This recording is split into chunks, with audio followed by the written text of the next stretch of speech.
Next candidate আসুন। ভাইপো কেমন আছেন বলুন? আরে আমি তোর কোন সম্পর্কের ভাইপো হয়েছি? স্যার, ভাইপো হতে কি সম্পর্ক লাগে নাকি? ভাইপো মানে হচ্ছে একটা বর্গ, একটা ভালোবাসা, একটা আবেগ। আরে তুই কি এখনই পাগলাগারদ থেকে বেরিয়ে এলি নাকি? কই না তো স্যার। তাই এসেছ থেকে পাগলের মতন এমন আচরণ করছিস কেন? কই স্যার, পাগলের মতন আচরণ আবার কোথা থেকে করলাম? আচ্ছা তুই কোথা থেকে এসেছিস সেটা এবার আমাকে বলতো। স্যার, আমি কোথা থেকে আসছি? আমি এসেছি জয় বাংলা থেকে। হ্যাঁ, জয় বাংলা। এই নামটা তো আমি বাবার জন্ম শুনিনি রে। আরে স্যার, মানে আমি পশ্চিম বাংলা থেকে এসেছি। বাহাদুর কোথাকার, ছাগল কোথাকার, এখন জয় বাংলা বললি, আমার সাথে ফাজলামি মারছিস? স্যার, ফাজলামিকে আমি কেন মারবো? যেটা সত্যি সেটাই তো আপনাকে বললাম। কারণ এখন পশ্চিম বাংলার অপর নাম হচ্ছে জয় বাংলা। হ্যাঁ, হ্যাঁ নয়, সত্যি স্যার। তা তুই এখানে কি মনে করে এলি রে বাছা ধন?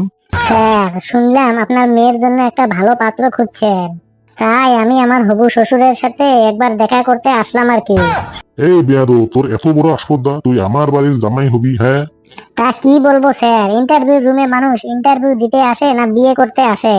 বেশ বেশ, এসব ছাড়। এবার বল তোর কোয়ালিফিকেশন কি, মানে তুই কত দূর পড়াশোনা করেছিস? স্যার, আমি এখন বিয়ে ফার্স্ট ইয়ারে পড়ছি। এখনো বিয়ে ফার্স্ট ইয়ারে পড়ছিস? আচ্ছা এখন তোর বয়স কত বলতো? স্যার, আমার এখন বর্তমান বয়স হয়েছে 30 বছর। আরে তুই তো পুরো আগামরা বুড়ো হয়ে গেছিস, এখনো ফার্স্ট ইয়ারে পড়ছিস? আসলে স্যার, কলেজে ভর্তি হবার পর আমি ছাত্র সংগঠনে ঢুকে পড়লাম।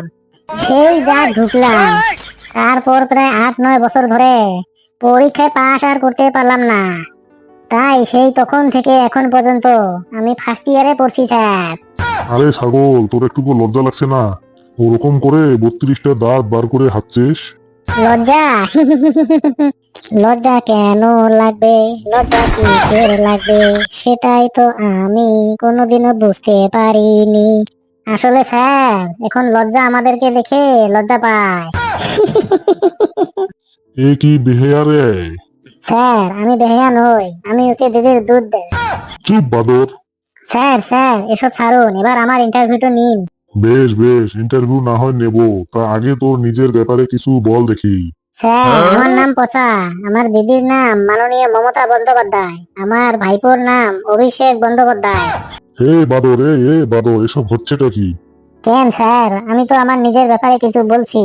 আরে ছাগল, তা তোর নিজের ব্যাপারে যখন কিছু বলছিস, তা সেখানে তোর বাবার নাম কই, তোর মায়ের নাম কই, আর এসব দ্বিতীয় ভাইপো কোথা থেকে ঢুকে পড়লো? কি বলছেন স্যার? এখন তো এরাই আমাদের আসল মা বাবা। এখন তো এদেরকে ছাড়া আমরা পুরোই অনাথ। সি সি সি, আহারে, নিজের মা বাবাকে ভুলে তোরা যে এমনটা করছিস, তোদেরকে একটু বিবেকে লাগছে না? বিবেক সেটা আবার কি জিনিস? সেটা খায় না গায়ে মাখে? না, তুই যা নির্লজ্জ, তোর সাথে এসব বিষয়ে কথা বলাটাই আমার ভুল হচ্ছে। হ্যাঁ স্যার, এবার এসব ফালতু কথা ছাড়ুন আর আমার ইন্টারভিউটা নিন। ইন্টারভিউ তো নেবো, আগে তুই তোর দাঁতগুলো বন্ধ কর। আচ্ছা বলতো, আমি যদি তোকে 5টা আপেল দেই, তারপর সেই 5টা আপেল আবার তোর কাছ থেকে কেড়ে নিই, তাহলে এখন তোর কাছে মোট কয়টা আপেল থাকবে? স্যার, তাহলে এখন আমার কাছে মোট 10টি আপেল থাকবে। এই গাধা কোথাকার, যদি তোকে 5টা আপেল দেই, তারপর আবার সেই 5টা আপেল তোর কাছ থেকে কেড়ে নিই, তাহলে তোর কাছে 10টা আপেল কোথা থেকে আসবে? ফাজলেমি মারার জায়গা পাসনি না? স্যার, থাকবে না কেন? আপনি কি ভাবছেন আমাকে 5টা আপেল দিয়ে আবার সেই 5টা আপেল আমার কাছ থেকে কেড়ে নিয়ে আপনি আমার কাছ থেকে পার পেয়ে যাবেন? আরে আমরা দিদির দুধ তো। ওই 5টা আপেল তো আপনার কাছ থেকে নেবই, তারপর আবার মারধর করে আপনার কাছ থেকে আরো 5টা আপেল বাড়িয়ে নেব। বাবু বলে কি, দিদির দুধকে 5টা আপেল দিয়ে আবার সেই 5টা আপেল কেড়ে নিবে। শুটিয়ে লাল করে দেব, নোংরামি বার করে দেব। ঠিক আছে ঠিক আছে, এবার বলতো ভারত কবে স্বাধীন হয়েছিল? স্যার, এটা তো খুবই সোজা। যেদিন আমাদের মাননীয় দিদি জন্মেছিল সেদিন ভারত স্বাধীন হয়েছিল। গাধা কোথাকার, ফাজলেমি মারার জায়গা পাচ্ছিস না? স্যার, আমি তো ঠিকই বললাম। চুপ বেয়াদব, আরে তুই তো পশ্চিম বাংলা থেকে এসেছিস তাই তো? একদম হ্যাঁ স্যার। তাহলে বলতো পশ্চিম বাংলা সব থেকে বড় খেলা কোনটা? স্যার, পশ্চিম বাংলার সব থেকে বড় খেলা হলো ভাঙা পায়ে রাজনীতি খেলা। ভাঙা পায়ে রাজনীতি খেলা? হ্যাঁ স্যার। এবার বলতো পশ্চিম বাংলার সবচেয়ে সুস্বাদু খাবার কোনটা? স্যার, এটা তো পুরো জলের মতো সোজা। পশ্চিম বাংলার সবচেয়ে সুস্বাদু খাবার হলো হাওয়াই চটি। হ্যাঁ, হাওয়াই চটি?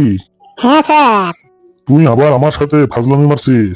স্যার, মা কালীর দিব্যি খেয়ে বলছি, এখন পশ্চিম বাংলার সবচেয়ে সুস্বাদু খাবার হলো দিদির হাওয়াই চটি।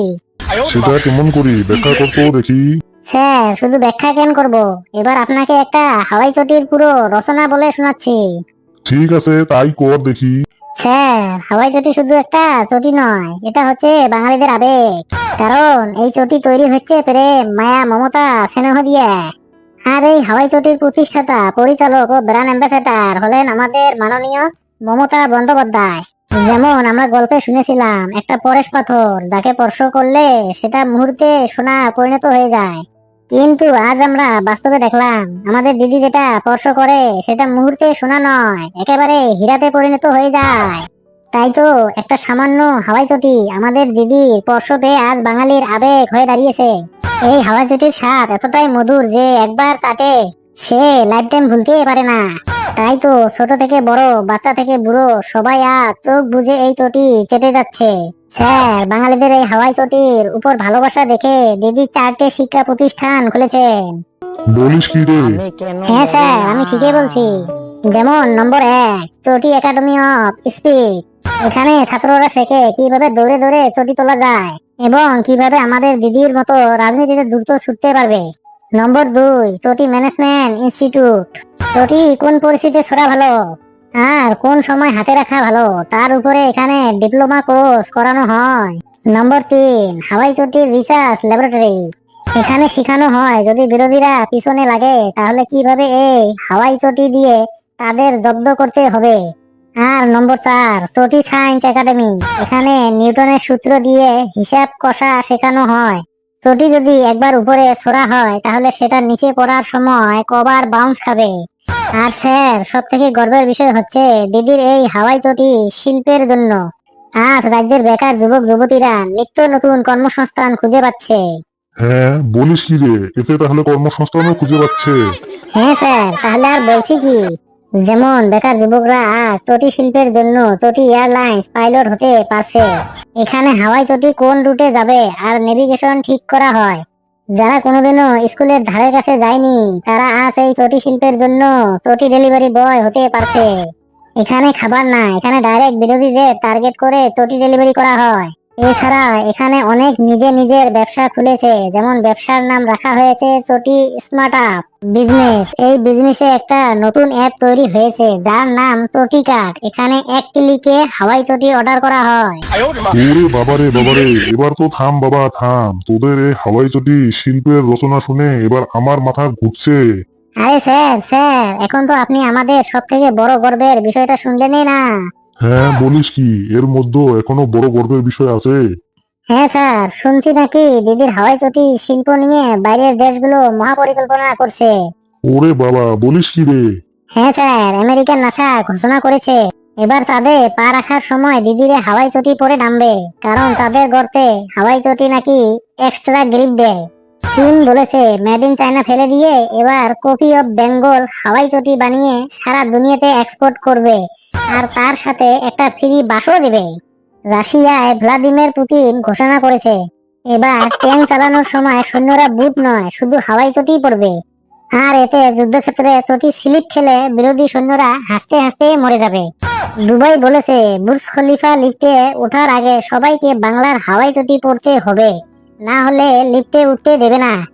আর বাংলাদেশ তো ডাইরেক্ট ঘোষণা করে দিয়েছে এবার নোবেল প্রাইজ নতুন ক্যাটাগরি আসবে, বেস্ট হাওয়াই চটি এক্সপোর্ট। তাহলে স্যার বুঝতেই পারছেন প্রথম বছরে পশ্চিম বাংলা 100% জিতবে। আর আমার দৃঢ় বিশ্বাস একদিন আমাদের এই হাওয়াই চটি শিল্প শুধু রাজ্য নয়, পুরো দেশ বিদেশ আগুনের গতিতে ছড়িয়ে পড়বে।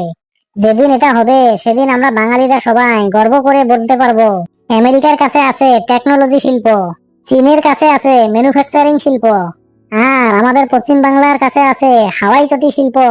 স্যার, তাহলে এবার বলুন হাওয়াই চটি শিল্পর এই রচনাটি আপনার কেমন লাগলো? বাদর কোথা করে, ছাগল কোথা করে, আমার সাথে ফাজলামি!